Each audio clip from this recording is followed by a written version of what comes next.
Oke, satu pertanyaan lagi aja. Tapi yang paling menarik ya. Coba kita lihat yang menarik itu kayak apa. Menurut ukuran ya.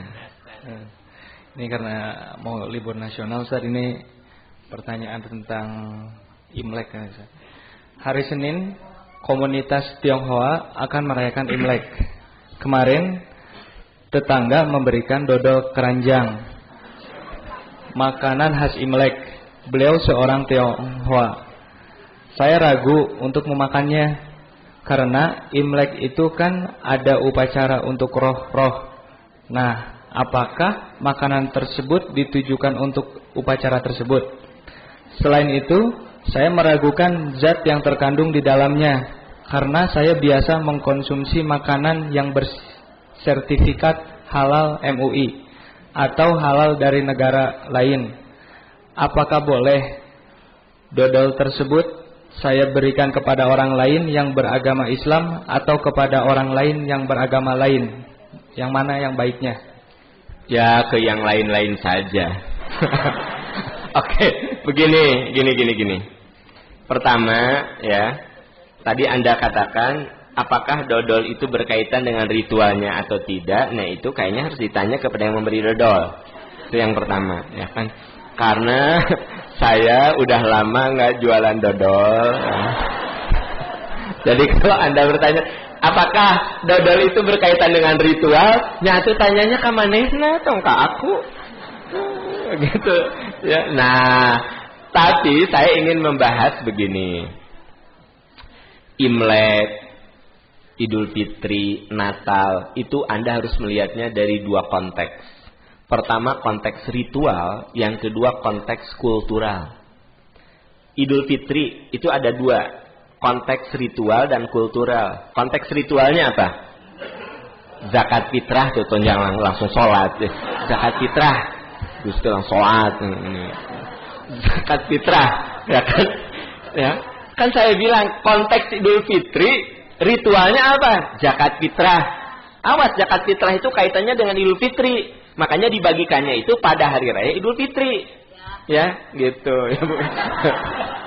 Satu, zakat. Nah, kemudian sholat Id beserta takbirannya. Yang ketiga, saling mendoakan dengan ucapan taqabbalallahu minna wa minkum. Itu Idul Fitri konteks ritual. Ada juga konteks kulturalnya, seperti mudik. Kultural, ketupat, ya, sagon kalau di Ciamis, bolu, opak, rangginang, termasuk kongguan palsu. Tahu kan kongguan palsu ya, sudah saya jelaskan. Saya emak ngirim ke saya kongguan. Kata anak-anak saya, papa ini ada kongguan dari emak. Ya nak, buka. Ih, palsu. Ternyata begitu anak saya buka, isinya teh opak. Makanya anak saya mengatakan itu kongguan palsu. Jadi hati-hati di hari raya Idul Fitri, banyak sekali kongguan palsu. Ternyata emak ngasih ke saya juga kongguan palsu.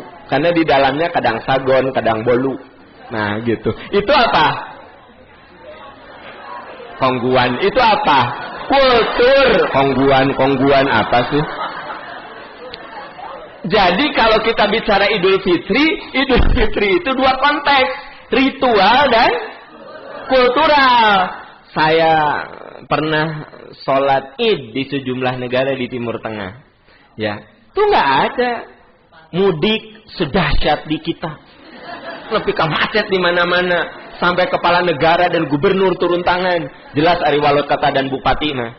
Ya, hanya di Indonesia kultur mudik yang paling dahsyat di muka bumi ini. Kan gitu, ya.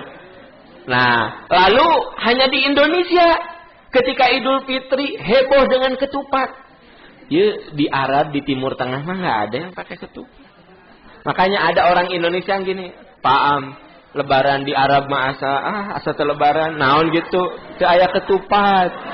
Nah itu. Sekarang Imlek, Natalan juga begitu. Yang haram itu Anda ikut ritual. Natalan, ya. Yang haram itu ritualnya. Datang ke gereja, ya. Kemudian Anda berdoa di situ. Nah, itu haram. Tapi kalau misalnya, kan pernah ada yang bertanya, dia kerja di satu restoran. Karena itu hari Natal, pakai topi haji. Kadang hari ceramah itu kudu sabar. Gusti ya Allah, ampuni hamba ya Rabb. Beri hamba kesabaran, ketabahan dalam menghadapi orang-orang yang tidak jelas. Gini, Anda misalnya kerja di satu restoran. Di musim Natal, si pelayan restoran itu dia berpakaian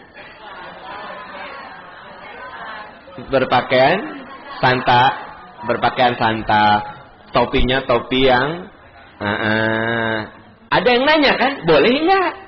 Saya katakan boleh, karena itu mah kultur, mirip seperti ketupat, gitu loh, kultur. Nah, terus begitu masuk ke mall, di situ ada banyak nuansa Natal. Kan tidak perlu keluar lagi. Mama, keluar ya Allah. Astagfirullahaladzim, Mama. KDC, keluar. Gusti ya Allah, Kristen kabeh. Nah, kan Anda kalau masuk ke mall, nuansa Natal ada nggak? Kalau di musim Lebaran, nuansa Lebaran ada nggak? Nah, sekarang di mana-mana aya naga, kercara langat, wah, kan gitu, baderem, ya kan?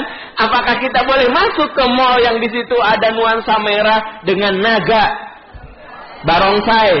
Itu kultur. Nah, sekarang kalau Anda diberi dodol, nah pertanyaannya dan pertanyaan pentingnya, apakah dodol itu menurut Anda kultural atau ritual? Ya, aku mah Anda, ya kan? Jadi kalau menurut Anda kultur, berarti boleh makan dodol. Iya, boleh. Bahkan saya juga kalau musim ini musim Imlek gini ke supermarket, kadang-kadang kabita oge ku dodol. Iya, dodol ini ya kan gitu. Dodol Cina, istilahnya dodol Cina. Asa pengen dodol Cina, tapi tentu yang berkelas.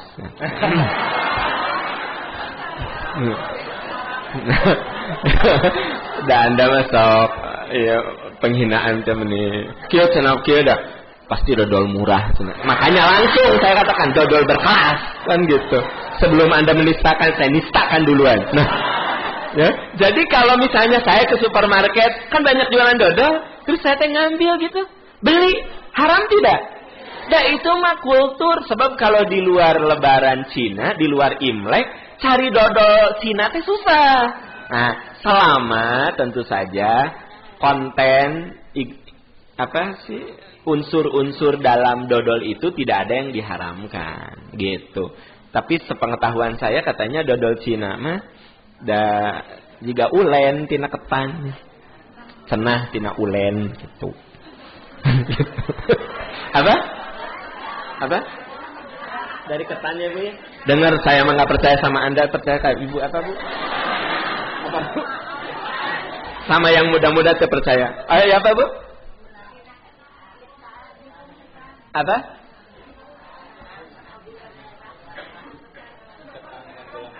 Ketan dengan gula merah. Ya, komo atau ketan dan gula merah. Ada yang ngasih masukan apa Bu? Apa?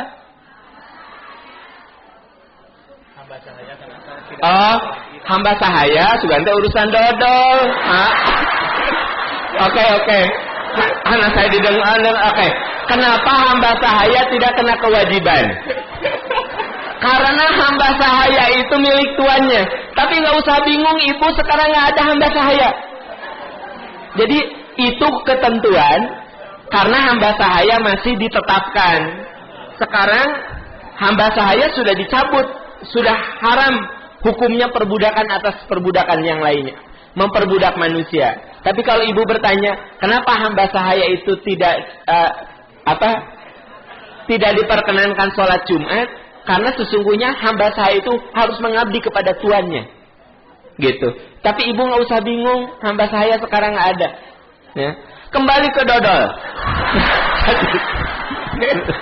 Bagi saya dodol lebih penting dari seorang hamba saya. Nah, terima kasih Bu ya. Balik ke yang tadi. Jadi kalau Anda beli dodol Cina, ya, atau diberi dodol Cina, selama itu tidak ada konteks ritual, nggak masalah sebenarnya. Selama tidak ada konteks ritual, ya, gitu. Saya tetanggaan sama Chinese, ya, gitu. Pak Am, dia ngasih ke saya kado, isinya teh dodol, ya, dodol dengan segala bentuk. Itu mah dia bergembira dengan hari rayanya, gitu. Saya boleh terima nggak? Boleh. Yang tidak boleh kalau saya ikut ibadah dengan mereka, ya, acong-acongan, gitu. Apa? Bawa kebul, acong-acongan gitu. Terus saya makan dodol. Nah, itu haram karena itu diproyeksikan untuk ritual. Jadi bagi Anda yang ingin mencicipi dodol Cina, silakan ke supermarket ya. Selama unsur-unsur di dalamnya tidak ada yang diharamkan, Anda boleh mencicipinya. Karena itu unsur kultural gitu. Oke? Demikian seputar dodol yang bisa saya bahas. Nanti akan saya bahas dodol lainnya. Oke, ya, kita break dulu ya.